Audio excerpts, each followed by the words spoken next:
Now let me tell you a story that was told by the great and holy tzaddik, one of the great Gaonim in his time, the Rebbe Shmelach von Dinev.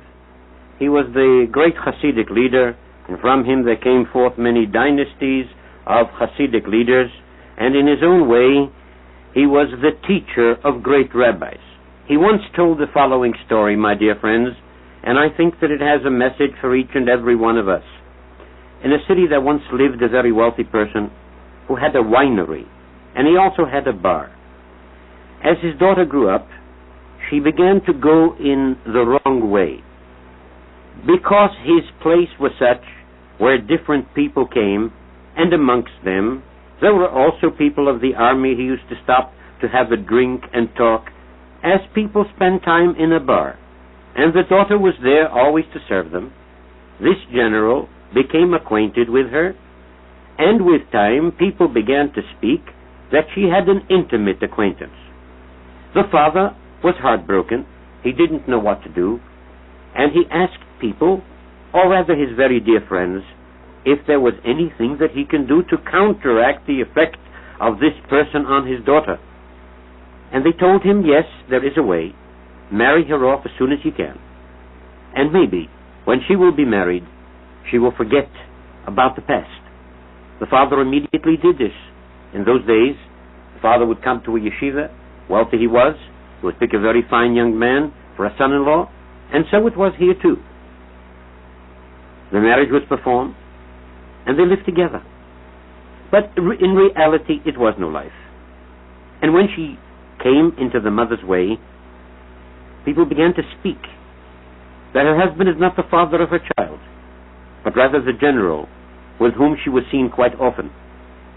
When this was told to the husband, he was heartbroken, and he came into his father-in-law, and he burst out in tears and said to him, look, you came to the yeshiva, you took me as a son-in-law. I thought that you were a very fine person, and your daughter is too. I see that you are a fine individual, but I'm afraid your daughter is not. And as I walk through the streets, and I hear people speaking about me, I feel that I have committed a wrong, and I'd like to rectify this. And the wealthy man said to him, look, I do not feel that I have a right, under these conditions, to ask you to stay. If you want a divorce, I will speak to my daughter, and you will be able to give her a divorce. And so it was. The young man divorced his wife, and he immediately left the city. His wife gave birth to a son. The son she gave away to her father and mother, and she immediately left the city to leave the country with the general with whom she had so-called fallen in love. This wealthy man brought up the child. He sent him to the cheder. He sent him to a yeshiva. And when the time came, he married him off with a very fine Jewish girl, and they continued to live in the city. He was called the wealthy man's grandson. His father had left. His mother did not leave a very fine name after her, and so he was called the wealthy man's grandson. So the years went.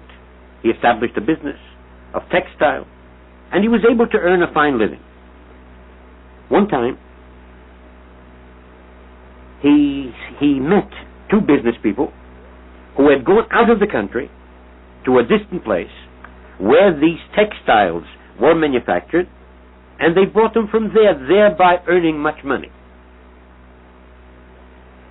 So he said to a friend of his, let's go do the same. And so they left with the purpose of purchasing the textiles there and selling them in their city, and thereby being able to earn the additional money that the middleman would take.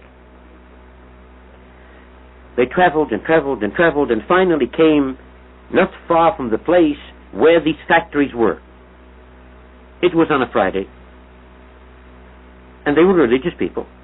They observed the Shabbos, and they finally got someone to drive them. It was a horse and wagon, and a driver of the horse and wagon to drive them to the place of the factories. But it was winter, and suddenly a snow fell, and the snow became thicker and thicker. And at that time, there were no roads. It was very difficult traveling, until finally the driver said to them, look, I have my own mill, a flour mill, and I'll take you to my mill. It's not far from here.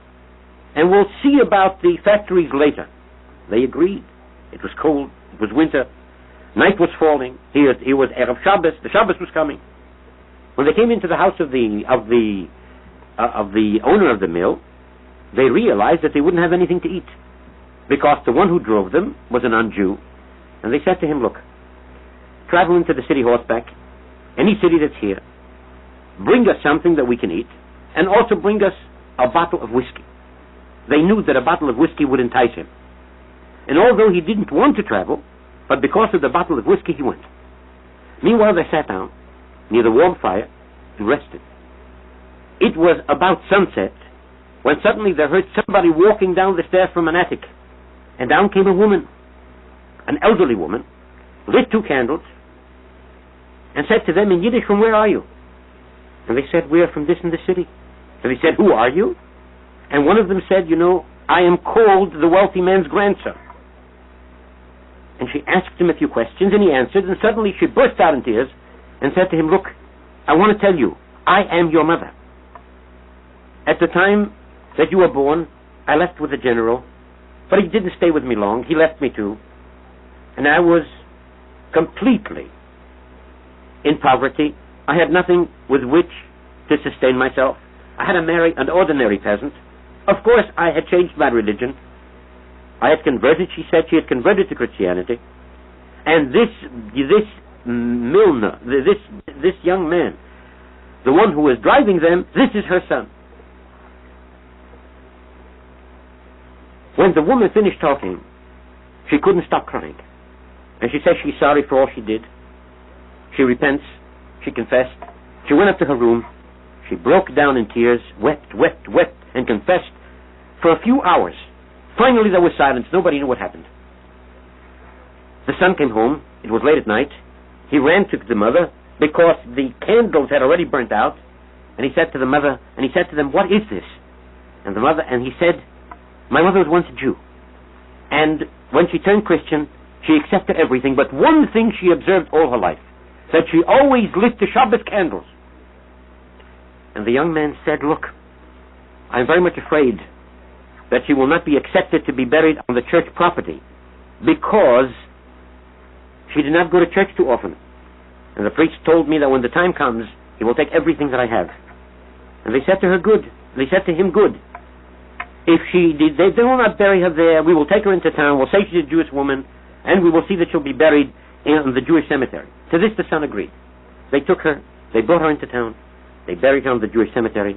What happened to the son is not known, but one thing we do know, that the rabbi finished the story and he said, do you know why this woman had the schus and merit that her son should say Kaddish for her, and she should be buried on a Jewish cemetery with a feeling of repentance? Because she observed the lighting of the Shabbos candles. The lighting of the Shabbos candles has a great power. May the Eternal grant that the light be a pure one, not to be dimmed by any power or force in existence.